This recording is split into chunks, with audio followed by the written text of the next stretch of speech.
1. Bible answers, 1 Samuel, 2a. Do you have any Bible questions? Let the Bible surprise you with amazing answers.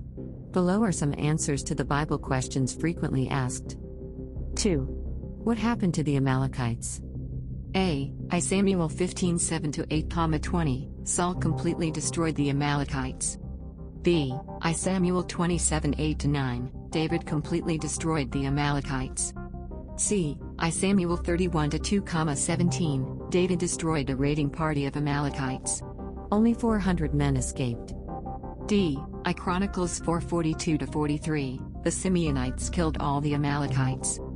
E. Let's take a look at each of the passages, one at a time.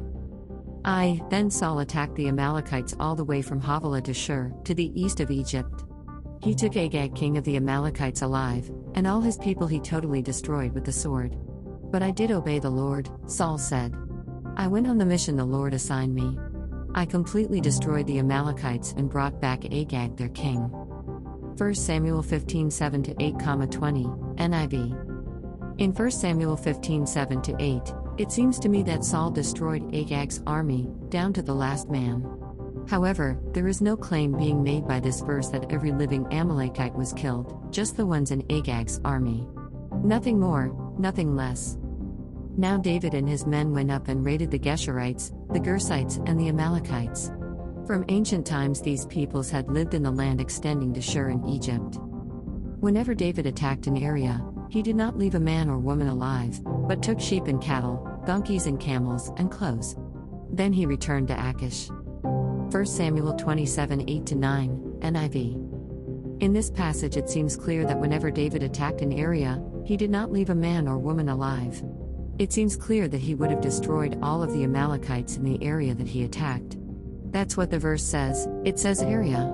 And that would have pertained to every Amalekite in that area. Nothing more, nothing less. If there were Amalekites in other areas outside of Israel for example, then this verse would be making no claim in regards to them. David and his men reached Ziklag on the third day. Now the Amalekites had raided the Negev and Ziklag. They had attacked Ziklag and burned it, and had taken captive the women and all who were in it, both young and old. They killed none of them, but carried them off as they went on their way. David fought them from dusk until the evening of the next day, and none of them got away, except 400 young men who rode off on camels and fled. 1 Samuel 31:2, 17, NIV. We don't see anything in these verses that contradict anything in question. And 500 of these Simeonites, led by Pelatiah, Neariah, Rephaiah, and Uzziel, the sons of Ishi, invaded the hill country of Seir. They killed the remaining Amalekites who had escaped, and they have lived there to this day. 1 Chronicles 4:42-43, NIV. Our answer here is the same as it is in previous passages, that these verses are talking about Amalekites in a particular area. Look at 1 Chronicles 4:43, for example. There it talks about how they have lived there to this day. That's a clear-cut reference to an area, a specific place, meaning the Amalekites that are being referred to are indeed the Amalekites who had formerly lived in that area, that specific place. There is no contradiction in any of these verses, and none of them contradict any of the others.